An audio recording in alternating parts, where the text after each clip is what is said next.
Spoiler alert, I do not finish this tank in this video. I had a disaster situation with the lining, but you know what? I still have a ton of information to share with you regarding sewing in general and sewing with leather in particular. So let's go. Number one, prepare your materials. Okay. When I am sitting down to start a new project, muslins aside, I just whatever with muslins, but when I'm starting a new project with my final fabric, I sit down, I wanna see if I need to change my foot, thread, needles, okay? So number 1, with leather, I always use a Teflon presser foot, okay? It glides on kinda tacky surfaces like the underside of leather much better than metal.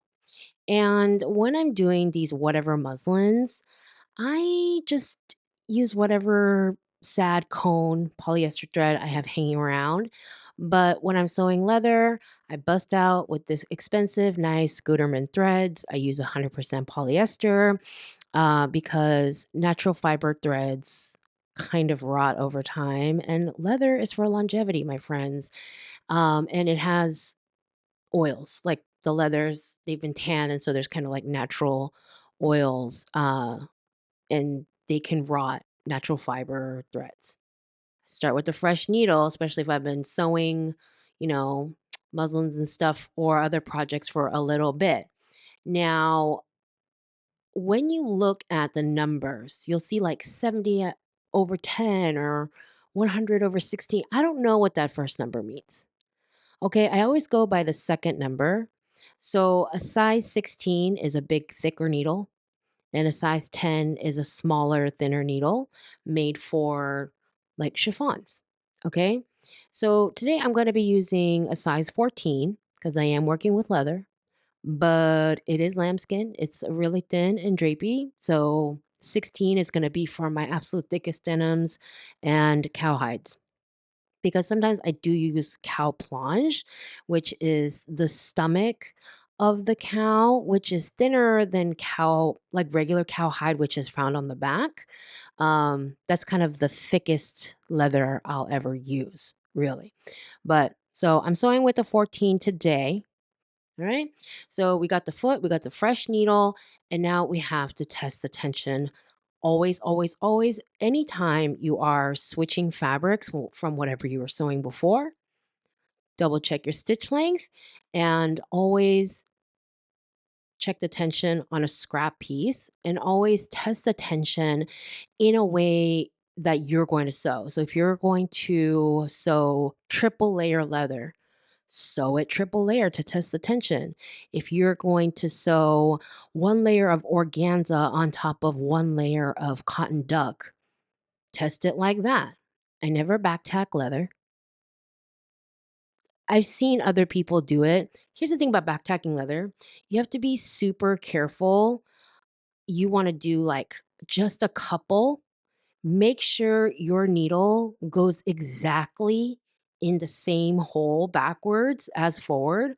Like you can't even do even the slightest bit of a zigzag or you'll start weakening the leather.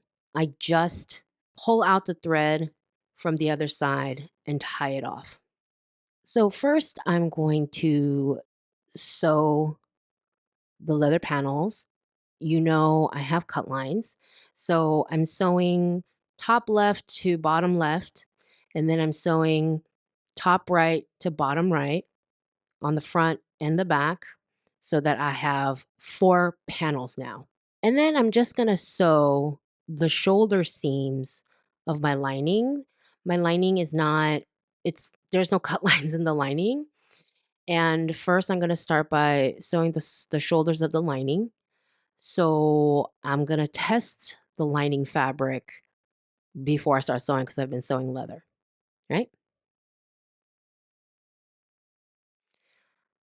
So I'm working with modal jersey right now. Um, I wanted to try it. I was super curious, and I've never lined anything with a knit before because most knits don't require lining. But I had this scrap hanging out in my studio. It feels really nice. I love the feel of it against my skin. And I just wanted to try it. I had no idea what was gonna happen. I was like, "Eh, if it doesn't work, it doesn't work." It's just me. Doesn't really cost anything 'cause it's just stuff hanging out in my apartment, and I didn't wanna buy anything for this project. Like, I already had the leather hanging out. I wanted to make the lining out of stuff I already had hanging around. Um, I always have a lot of different random black fabrics because 'cause I've designed with black so much in my life. So, yeah, let's talk about pressing leather. Okay. Somebody had said something about, wow, you are pressing and steaming leather. I didn't even know you could do that. So, a few things. Number one, I only steam leather in the very beginning when the hide is like super wrinkly and it's been in storage. And so I do kind of like a somewhat aggressive steam and press to get it into the nicest shape possible before I start cutting my pattern pieces. And then after that, I don't steam it. I'm dry pressing right now, and that's it. I will lightly dry press forever because if you keep steaming it, you're kind of losing the natural oils in the leather. I'm using the Tailor ham when I'm pressing my seams, whether I'm pressing them in one direction or pressing them open, because I only want the heat to go right on the seam. I don't want to be pressing extra anywhere else. I just want the heat to go just directly where it needs to go. And because the ham is rounded, sorry, the sausage, the heat is just kind of sitting right at the peak of the round, right? Now, what am I doing with this little piece of cardboard, this oak tag? So, sometimes when you press seams with a really thick fabric like leather, you can see the indent of the seam allowance on the other side. And I hate that. So, I just take and I cut it really nice with an X-Acto, like really sharp. And I cut a piece of oak tag and I just slide it underneath the seam allowance so that it's like a barrier. The seam allowance isn't imprinting onto the surface of the self. And so when I flip it over, it's nice and smooth. And you don't see like a rigid line of where the seam allowance is. And then sometimes you get a little bit of rippling happening from when you're sewing curves and stuff. So I'm just nudging a little bit of the flat right in that section, but not a ton. Okay. You want to keep the pressing kind of important and to a minimum on leather, dry pressing, not steaming. Okay. So one time aggressive and then careful after that. So guess what? I'm like just really, really proud of myself because I lined up my center front and center back really, really well. And I got my seams to match perfectly front and back. So because my feelings are hurt by this lining fiasco, I'm just clinging on to my crisscross victory on getting those seams to match. Anyway, so when you are sewing this any kind of lined tank, you're gonna sew the neckline first. So right side to right side, I'm laying out the lining.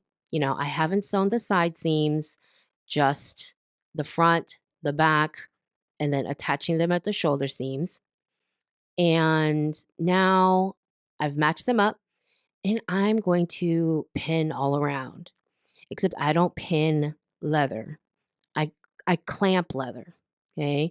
And you can get nice sewing clamps, I guess. I don't know. I just use binder clips, like the kind you get at an office supply store, the little itty bitty ones. They are just like a hair under half an inch deep. Okay. And I just make sure that wherever I clamp stays inside the seam allowance. The neckline is a 1/4 inch seam allowance. So I make sure that I'm only really clamping like really shallowly. And if you need extra clamps for that to work, so be it. So I'm going to clamp all around this neckline and then sew it all around. Y'all, when I tell you This was the most difficult line of stitching I've ever stitched in my entire life of stitching stitches. Okay, and I'm going, like, super far back to when I was 8 and I was in Girl Scouts, and I made, like, a little A-line skirt on a home machine for Girl Scouts to get my sewing badge, of course, aided heavily by my scout leaders and aides, and all the way through all the intense projects in fashion school. And like the first time I sat in front of an industrial in fashion school and broke it, I'm so traumatized by how embarrassed I was that I still refuse to sew on a brother machine. Okay. I'm sure brothers are very nice. I don't care. I will never sew on a brother machine ever again. And just every everything I've ever sewn, this was the hardest line of stitching I've ever stitched. The modal is so slinky and slippery. Of course, I'm sewing right side to right side, so the surface of my leather is also really buttery, smooth, and delicious. And the modal and the leather, they are slipping and sliding like they're freaking mud wrestling. Like I just first of all, I'm sewing super slow. I'm clamping and reclamping as I go to make sure everything is, like, matching up. Here are the things I've learned in this sewing this stitching this stitch of horrors, this separate circle of hell that Dante did not cover in his book, The Inferno, and just that's it. This is the 8th circle of hell right here, this neckline circle that I had to sew because my curious butt decided I really wanted to figure out if I could do a modal jersey lining in this leather tank. Here are the things I learned. Actually, number 1, I should have notched more, okay? I think that would have helped. Number 2, I really okay, because 'cause I'm so stubborn, alright? I really feel like if I had included some sort of inner lining, a stiff inner lining, because of the leather, I'm not utilizing the stretch of the modal jersey, right? So if I had had some lining, inner lining, okay? If I was gonna be really precious, maybe cut it out of organza, stay stitch it to the modal before stitching both layers onto the leather, or even just fusing it.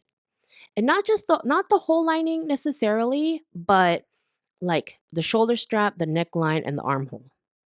If I had just fused that, like, this would have been I think I coulda got it to work, but we'll never know because I don't have any more modal. And if I'm gonna go out and buy anything, it's not gonna be more modal, I'll tell you that right now, okay? Um,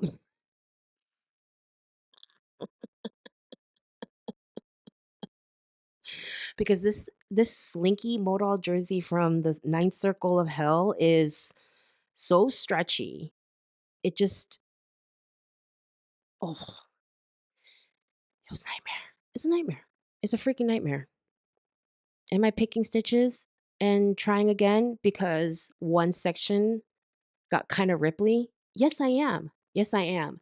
And listen, okay, you're getting the goods. You know, every time you watch, like, these 30-second videos on people making a dress in 2 hours on TikTok, it's like, "That's lovely. That's great." Is it real? No. And you know what? I like making things that I can show someone inside and outside and be proud of it, okay? I can't just, like, when the rippling happened, If I turned it out and stay stitched, it would have been fine. No, I will always know it's there. I will always know it's there. Okay? So the modal you guys don't even understand how much I regret the modal. You know what? Actually, I don't regret it because I learned so much. Uh, and for those of you who may be asking, why not do a facing? I could have done a facing, but not in the leather. The whole point of the lining is I didn't want any kind of leather, whether it's the front or the back, touching my skin. It's not comfortable. It's not nice. Okay. Like I have some leather jackets that have like a center back facing piece at the neck, like a half moon shape.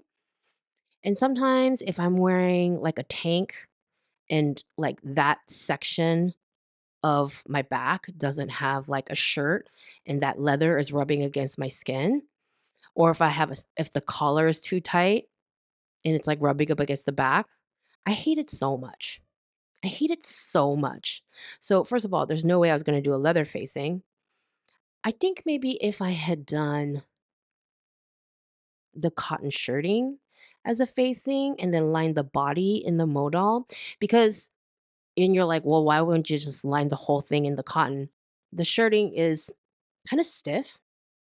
And I was afraid that with how stiff it is, it wouldn't allow the leather to drape as beautifully as it does naturally. And I thought that the modal will help it with the hang and the drape and the heaviness, that it would help hang. So that's why I was leaning more modal than the cotton shirting. So maybe if I had done a cotton shirting facing around the neck and armholes, and then the body of it was modal, that could have also worked. Um, I just so all these things are running through my head. At this point, I haven't given up yet. I've done the neck. And I'm like, all right, let's understitch this. Okay, what is understitching? Understitching, as you can see right here, I am sewing the lining like an eighth of an inch from the edge. I'm trying to get that cut edge or that sewn edge right in the middle of the toe of my presser foot. I had to move the camera because it was literally where my hand wants to be. So I had to move the camera. But you're stitching a line eighth of an inch away from the sew line on top of the lining, stitching it to the seam allowance so that you can fold it back and press it and it will stay back. Like the lining won't roll out and show up from like on the surface, right? So understitching is important to get everything to lay neatly in place. So my delusional butt is like, yeah, I could totally make this work. It's a freaking disaster, but I've come so far and I've stitched this eighth circle of hell. So I'm gonna understitch this and make this work. Mm-hmm. Mm-hmm. Uh Spoiler alert, I did not make it work. I don't like using leather glue. Okay. I will only use it in emergency. Also, I will occasionally hammer a situation, okay, when there's like a lot of layers of seam allowance happening, like at the neck where it's the center front seam, 2 layers of leather, 4 layers of leather, and then the seam allowance of the modal, like that's a lot. So I will do a little bit of light hammering right at that knot to kind of flatten it out. Here are some rules of hammering leather. Number one, never, ever, ever, ever, ever, ever, ever, ever, ever, ever lay the hammer directly onto your fabric. Even on the backside, like this modal, always keep a scrap piece of leather to cover the area and lightly tap. If you want to do it like 6 times to get it as flat as you need to, go ahead and do that, but never just do a clomp. Okay. Tap, tap, tap, tap, tap. And just like if you need to progressively get a little bit stronger to get the flatness okay, but err on the side of light and always keep it covered and don't hammer the whole thing, okay? Like, do you really need it hammered that crisp? You might want to consider top stitching then, okay? But top stitching is a whole nother thing, which is not the same as understitching. And if I'm doing top stitching, then I actually really prefer using a special top stitch thread, which is fatter and nicer looking. Um, Maybe I'll go over that in the next video. If this was for a client or something, I'd recut the leather. But this is just for me. So I'm gonna try to salvage the leather, maybe give it well, I'm definitely gonna give it a good press, but maybe I'll have to steam it. And I think what I need to do is but I'm gonna give it some thought. I'm gonna dig through my stash, see what I have for lining fabric, and I will see you in the next video. Please give this video a thumbs up if you have been entertained by my errors or struggles, or if you learned something new today. Uh, Share this video with a friend who is also struggling to sew leather. Okay, listen, the leather part is fine. Okay, I don't struggle to sew leather. It's the jersey. It's the jersey. Also, if you're sewing jersey by itself, you should use a ballpoint needle or just an overlock, actually. But I gave my overlock away in Oakland. My studio is considerably smaller in LA. Thank you for watching. I'm going to fix this. There will be a new video next week where I fix the situation and I have a completed tank. I will see you in the next video.